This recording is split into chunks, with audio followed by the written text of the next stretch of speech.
Olá, meus amigos, um dia de muita paz para todos nós. Hoje, exatamente 14 de novembro de 2025, estamos nós reunidos para estudarmos a obra A Gênese de Allan Kardec. Hoje nós vamos iniciar o capítulo 10, intitulado Gênese Orgânica. Nesse capítulo nós vamos estudar a formação primeira dos seres vivos, o princípio vital, geração espontânea, escala dos seres orgânicos e o homem corpóreo. E aí tem uma nota 116, nota do tradutor. Essa palavra corpóreo não faz parte do original francês que serviu de base para esta tradução. Consta, porém, no sumário da obra e, mais adiante, no subtítulo que trata dos itens 26 a 30 deste capítulo, razão por que a inserimos neste livro. Então, ele inseriu o termo aí, o homem corpóreo, porque estava no sumário, ok? Então, vamos iniciar fazendo a nossa prece de gratidão a Deus. Então, vamos unir os nossos pensamentos ao nosso Pai Criador, ao nosso Mestre Jesus, aos nossos amigos espirituais aqui presentes e ao Senhor Ismael, responsável pelo nosso país. Divino amigo, o Brasil é o coração do mundo, a pátria do trabalho do Teu Evangelho. Sabemos, Senhor, que aqui o Senhor uniu, conforme a obra, espíritos rebeldes, espíritos perversos, espíritos envolvidos nas maiores guerras ao longo desse nosso planeta. Aqueles espíritos que estavam aprisionados nas furnas, o Senhor trouxe para essa pátria, para evangelizá-los, para dar uma oportunidade de reabilitação. E talvez, Senhor, nós somos um desses, ainda trazendo reminiscências desse passado, muitas vezes indiferente à dor alheia. Nós te rogamos, divino amigo, ampara o nosso Brasil, protege, ajuda. E a nós espíritas, Senhor, que possamos cumprir com o papel que o Senhor nos confiou. Ajuda-nos a perseverar no trabalho da divulgação do Teu Evangelho, principalmente no exercício da exemplificação. Que nessa noite, amor querido, em que estamos reunidos para estudarmos a obra Gênese, o cuidado de Deus na formação desse planeta, a paciência e, Senhor, a programação divina. Que nós possamos, com Teu auxílio, através dos amigos espirituais, poder, Senhor, compreender melhor estudos científicos que muitas vezes fogem da nossa capacidade intelectual, mas que, com a Tua ajuda, nós conseguimos, Senhor, mesmo que de forma en passant, aprendermos alguma coisa. Que a Tua paz possa nos envolver e nós pedimos a permissão para iniciarmos mais um estudo. Que assim seja. Então vamos nós. Gênese orgânica, formação primeira dos seres vivos. Vamos acompanhar. Houve um tempo dos seres vivos, tá? Todos os seres. Houve um tempo em que não existiam animais. Logo, eles tiveram começo. Cada espécie foi aparecendo à medida que o globo adquiria as condições à sua existência, porque nós sabemos que o planeta ele também passou por modificação. Nós estudamos aquele período colossal, né? Tudo muito grande, né? O período que só havia os animais aquáticos, porque era tudo coberto de água. Então, conforme a modificação do planeta, foram aparecendo alguns tipos de espíritos que de certa forma, poderia habitar naquela condição do planeta. Falar de espírito, era espírito mesmo? Princípio inteligente, né? Sim. Isto é positivo. Como se formaram os primeiros indivíduos de cada espécie? Aí como, né? Compreende-se que, existindo um primeiro casal, os indivíduos se tenham multiplicado. Mas de onde saiu esse primeiro casal? É um desses mistérios que dizem respeito ao princípio das coisas e sobre os quais apenas se podem formular hipóteses.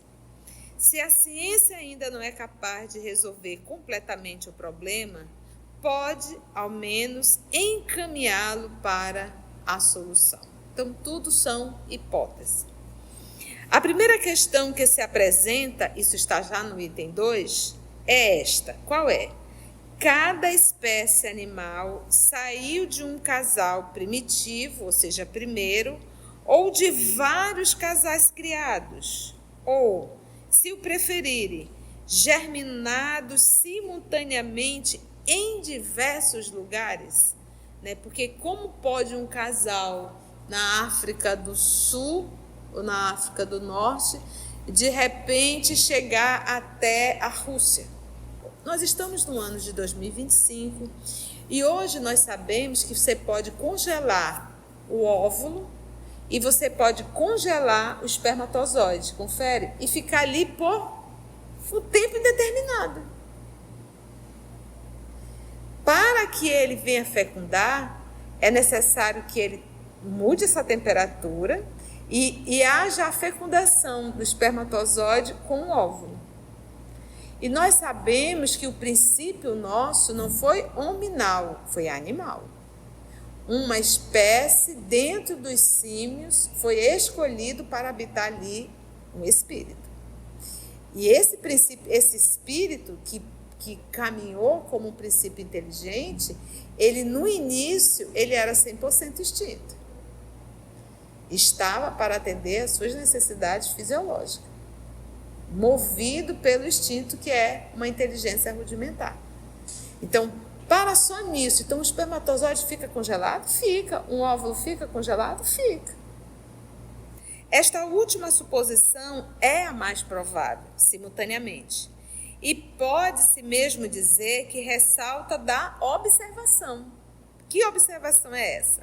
Com efeito, o estudo das camadas geológicas, lembra que as camadas geológicas, elas são o livro de cada período. Um livro vivo, gravado, contando a história de cada época da humanidade.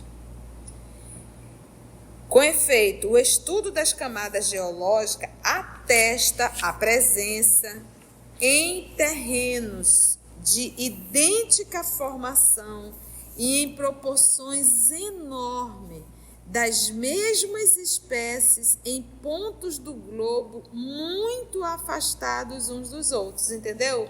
Então, de repente, tem um casal aqui em Manaus.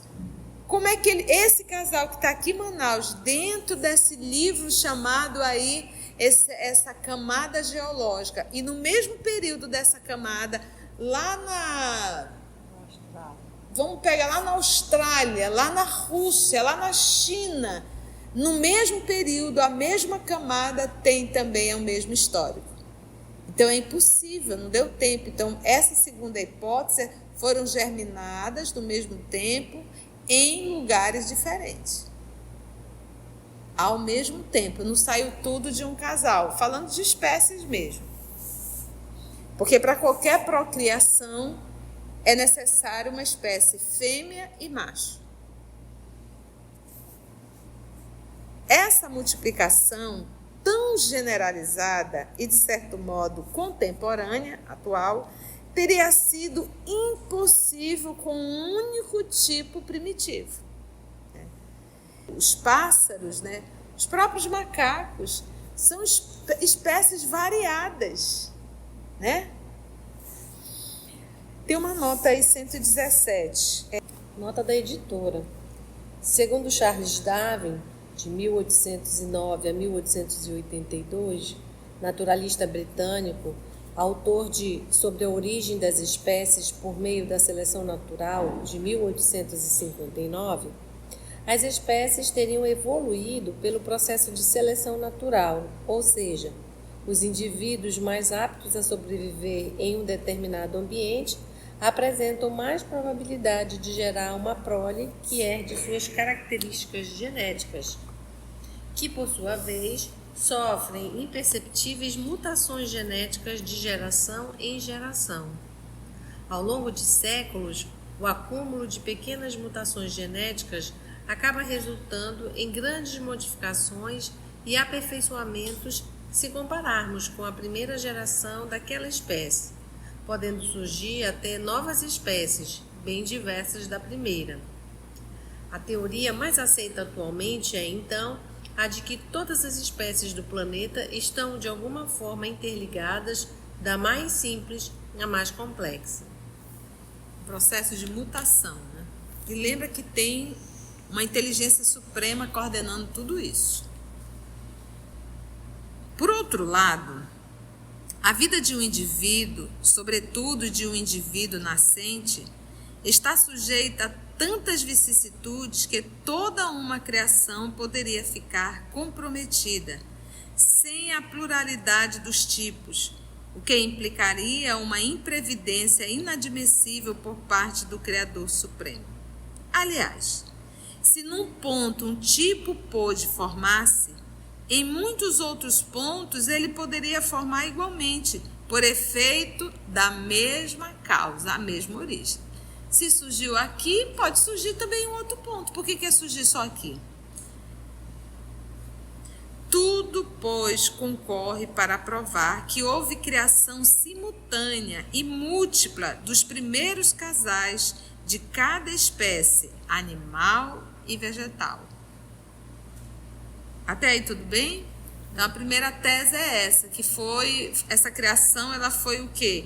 Uma criação simultânea e múltipla dos primeiros casais de cada espécie animal.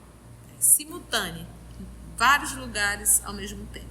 Fizeram uma pesquisa, há muitos anos atrás, eu não me lembro, quem trouxe essa pesquisa uma vez, até eu vi numa palestra do Divaldo, achei interessante, mas eu não recordo a fonte, mas você pode pesquisar na internet. Eles estavam fazendo um teste, observação, os orangotangos, e eles comiam batata com casca. E de repente, e suja, não era com casca, era suja de terra. E de repente, um macaco lavou ali no rio e tirou a terra e comeu a batata. E os outros também começaram a fazer isso. Só que simultaneamente, em outros países, em outros lugares que também tinham orangotango, no mesmo período eles também começaram a fazer a mesma coisa. Então não pode se dizer que aquele macaco, sim, ele pode até ter influenciado o meio, mas e os que estavam em outras localidades que não estavam em contato com aquele macaco? Então existe uma força, existe um algo. A gente sabe também que os animais têm a pineal, né, que guia eles. Então, existe um algo por aí. E aí a dúvida, como pode isso? Como que ao mesmo tempo os macacos começaram a tirar, a lavar e tirar o barro ali da batata? Item 3.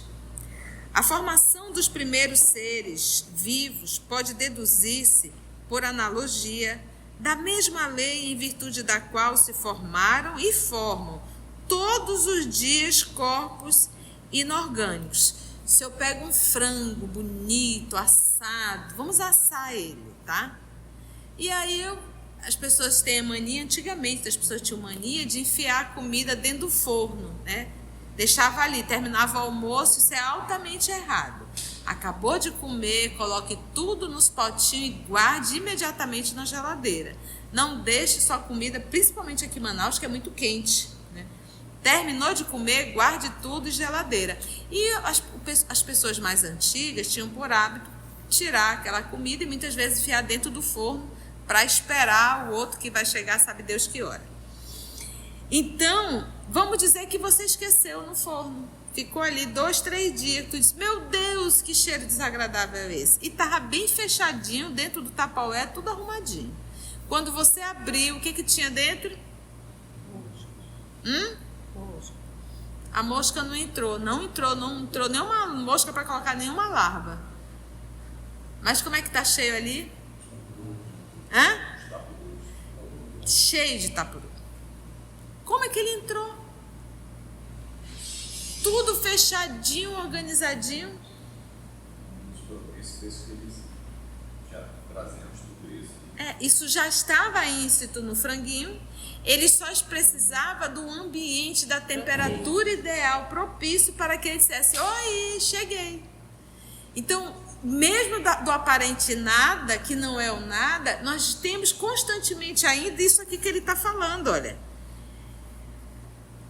Da qual se formaram e formam todos os dias os corpos inorgânicos.